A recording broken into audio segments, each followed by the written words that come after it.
Hello everyone, my name is Ankit Bilonia, your physics teacher. My segment is 11th 12th for IIT JEE and I have a 3 years of experience. आज के इस lecture के अंदर हम लोग बात करेंगे वर्क पावर एनर्जी वाले चैप्टर की। तो चैप्टर को स्टार्ट करने से पहले मैं आपको ये बताना चाहता हूँ कि इस चैप्टर के अंदर हम लोग किन किन टॉपिक्स के ऊपर डिस्कस करेंगे। तो पहला है introduction, second work done by constant force, work done by variable force and work energy theorem. उसके पहले हम बात करेंगे potential energy, kinetic energy, conservative forces, non conservative forces, power, इन सब के बारे में हम लोग बात करेंगे। ओके, तो यहाँ पर आप देख पा रहे हैं वर्क पावर एनर्जी वाला चैप्टर। तो ये चैप्टर जो है बाकी चैप्टर्स के कंपेयर में थोड़ा इजी है।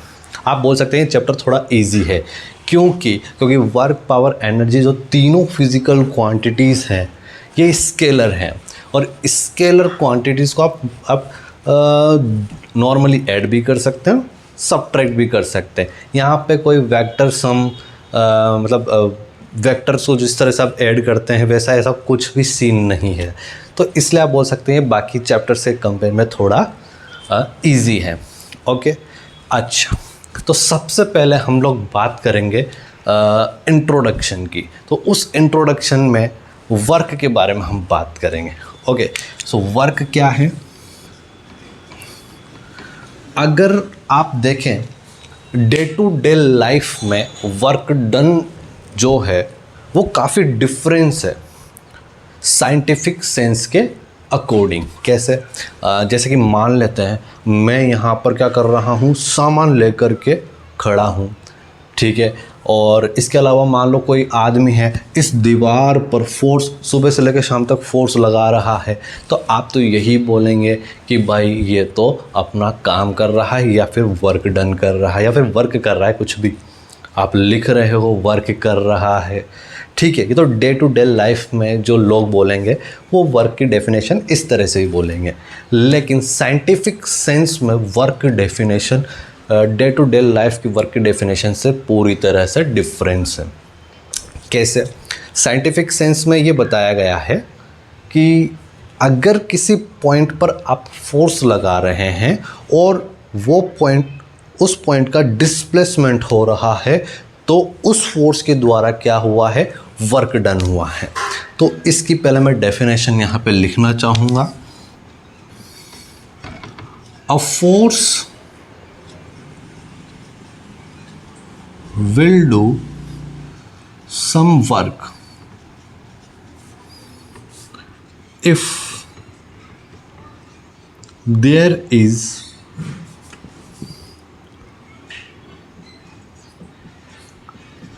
displacement of point of application of force, point of application of force in any direction other than perpendicular to force।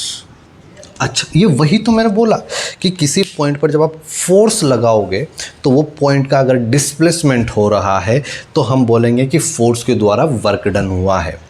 वो जो डिस्प्लेसमेंट हुआ है वो किसी भी डायरेक्शन में हो सकता है, बस किसको छोड़ के, परपेंडिकुलर टू फोर्स को छोड़ करके, other than perpendicular to force, किसी भी डायरेक्शन में उसका क्या होना चाहिए, डिस्प्लेसमेंट होना चाहिए। अब आप सोच रहे होंगे कि सर आपने यहाँ पे जो ये लाइन लिखी है other than perpendicular to force, ठीक है, ऐसा क्यों लिखा है? तो इस लाइन का मतलब अभी थोड़ी देर में आपको समझाते हैं। ओके, तो अभी इसको दिमाग में रखो कि यार ये इस लाइन का मतलब आपको समझना है, वो थोड़ी देर में आप समझ जाएंगे, ठीक है।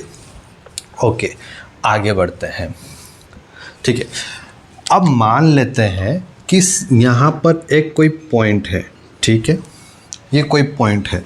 इस पॉइंट पर अगर आप इस डायरेक्शन में फोर्स लगा रहे हैं एफ वेक्टर, और इस पॉइंट का डिस्प्लेसमेंट ऐसे हो रहा है डी एस वेक्टर। तो डिस्प्लेसमेंट एक छोटा सा डिस्प्लेसमेंट हुआ है, तो इसलिए मैंने डी एस वेक्टर लिखा। इन दोनों के बीच का एंगल सपोज थीटा। ओके, तो इस छोटे से डिस्प्लेसमेंट के लिए इस फोर्स के द्वारा जो वर्क डन होगा वो भी छोटा सा होगा, जिसको मैं डी डब्ल्यू बोलूँगा। D W is equal to F vector dot D S vector, F vector dot D S vector. अच्छा सर, यहाँ पे एक लाइन हमको थोड़ी सी और समझ में आई, क्या कि वर्क डन के लिए जो रिक्वायरमेंट होगा वो क्या क्या होगा, एक फोर्स होगा और point of application of force होगा, मतलब displacement of point of application of force. Sorry, मैं कुछ गलत हो गया था, क्या बोला मैं, दो चीज़ों की रिक्वायरमेंट है कि वर्क डन जब होगा, किसी फोर्स के द्वारा जो वर्क डन होगा, work done by any force, तो क्या क्या रिक्वायरमेंट होगा उसके लिए होगा force and displacement of point of application of force. I hope you get this point. Okay, अब आप देख सकते हैं कि दो वेक्टर का जब डॉट प्रोडक्ट होता है और उसको हम खोलते हैं तो क्या होगा, उसका D W is equal to F D S cos of theta, जहाँ पर जो थीटा होगा फोर्स और डिस्प्लेसमेंट का बीच का एंगल ऑलरेडी बता चुका हूँ। अच्छा, बहुत ही बढ़िया, बहुत ही बढ़िया, यहाँ तक समझ में आ गया। इसको सर हम एक तरीके से और लिख सकते हैं, क्या, वो ये है is equal to F bracket में डी एस कोस थीटा। थोड़ा सा पोस्टमार्टम में इसका कर रहा हूँ, समझने की कोशिश करिएगा। एफ तो पूरा पूरा, और जो ये डी एस कोस थीटा लिखा है इसका मतलब है इस डिस्प्लेसमेंट का कंपोनेंट। कैसे देखेंगे, अगर आपको मैं बताना चाहूँ, इस डिस्प्लेसमेंट का एक कंपोनेंट जो फोर्स के अलोंग होगा वो क्या होगा आपका डी एस कोस थीटा। ठीक है, क्या बोला मैं, फोर्स तो पूरा पूरा और डिस्प्लेसमेंट का वो कंपोनेंट जो कि फोर्स के अलोंग है। आप इस तरह से भी लिख सकते हैं। अच्छा, इसको एक और तरीके से लिख सकते हैं, क्या, इसको आप लिख सकते हैं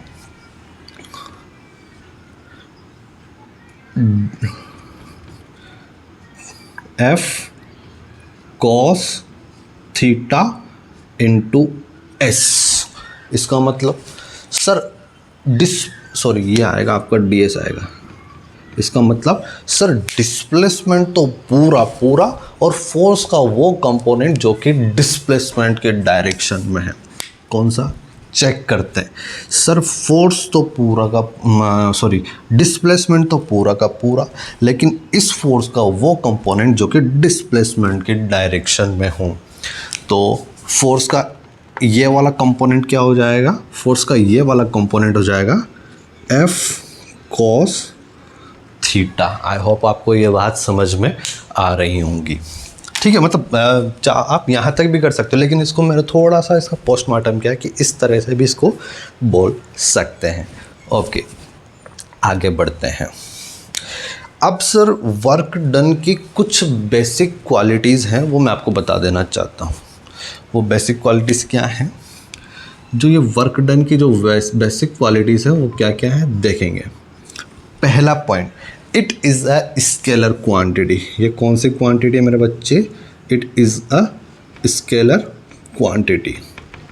ओके, सेकंड पॉइंट, जो वर्क डन है वो पॉजिटिव भी हो सकता है, नेगेटिव भी हो सकता है और ज़ीरो भी हो सकता है।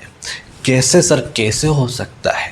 पॉजिटिव कब होगा, जब फोर्स और डिस्प्लेसमेंट के बीच का जो एंगल थीटा है, अगर वो थीटा 90 से छोटा होगा तो ऑब्वियसली बात है थीटा 90 से छोटा, कोस उस टाइम पर जो कॉस की जो वैल्यू होगी वो पॉजिटिव होगी, तो क्या होगा आपका वर्क डन पॉजिटिव होगा। अगर थीटा 90 से बड़ा है तब वर्क डन क्या हो जाएगा नेगेटिव, क्योंकि कोस जब थीटा 90 से बड़ा है तो उस टाइम कोस की वैल्यू नेगेटिव हो जाएगी। ओके, अब मैं बात करता हूँ 0। जब थीटा 90 डिग्री होगा, जब थीटा 90 डिग्री होगा तब क्या होगा, आपका वर्क डन, मतलब फोर्स के द्वारा जो किया गया वर्क डन है वो कितना हो जाएगा, 0 हो जाएगा। Okay, I hope you get this point. Next point क्या है, SI यूनिट। अगर मैं इसकी SI यूनिट की बात करूं तो वो हो जाएगा, फोर्स की SI यूनिट होती है न्यूटन, डिस्प्लेसमेंट की SI यूनिट होती है मीटर। तो ये हो जाएगा न्यूटन इंटू मीटर, जिसको मैं 1 जूल भी बोल सकता हूँ। ठीक है, newton into metre is equal to 1 joule. अच्छा, ये तो SI यूनिट। अगर CGS यूनिट की बात करूं तो CGS यूनिट की अगर मैं बात करूं तो वो हो जाएगा, न्यूटन के लिए CGS में अगर मैं देखूं, फोर्स की CGS के अंदर यूनिट होती है डाइन। वो क्या होगी, डाइन। और डिस्प्लेसमेंट की CGS के अंदर यूनिट होती है सेंटीमीटर। तो ये सेंटीमीटर। तो डाइन इंटू सेंटीमीटर को हम बोलते हैं अर्ग। क्या बोलते हैं, अर्ग। अगर इन दोनों के बीच का रिलेशन आपको देखना है तो कैसे देखेंगे, देखते हैं। 1 जूल को मैं क्या लिख सकता हूँ, न्यूटन इंटू मीटर। ठीक, अगर अब CGS के अंदर देखो, 1 न्यूटन में कितने डाइन होते हैं, 1 न्यूटन में होते हैं भाई 10 की पावर 5 डाइन होते हैं। ठीक है, ओके। 1 मीटर में कितने सेंटीमीटर, भाई 10 की पावर 2 सेंटीमीटर। ओके, इसको सोल्व करो तो 10 की पावर 7 डाइन इंटू सेंटीमीटर। इसको जब आप सोल्व करोगे तो ये आ जाएगा 10 की पावर 7 डाइन इंटू सेंटीमीटर को हम डाइन इंटू सेंटीमीटर को लिख सकते हैं अर्ग। तो 1 जूल का मतलब होता है 10 की पावर 7 जूल होती है। I hope you get this point. ठीक है, तो ये पॉइंट्स आपको समझ में आ गए होंगे कि मैंने क्या क्या बताया है। ओके, ये तो थी वर्क के बारे में बेसिक बातें।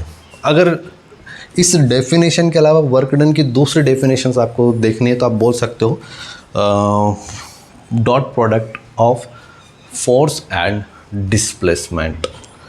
एक डेफिनेशन ये हो गई और दूसरी डेफिनेशन ये हो गई।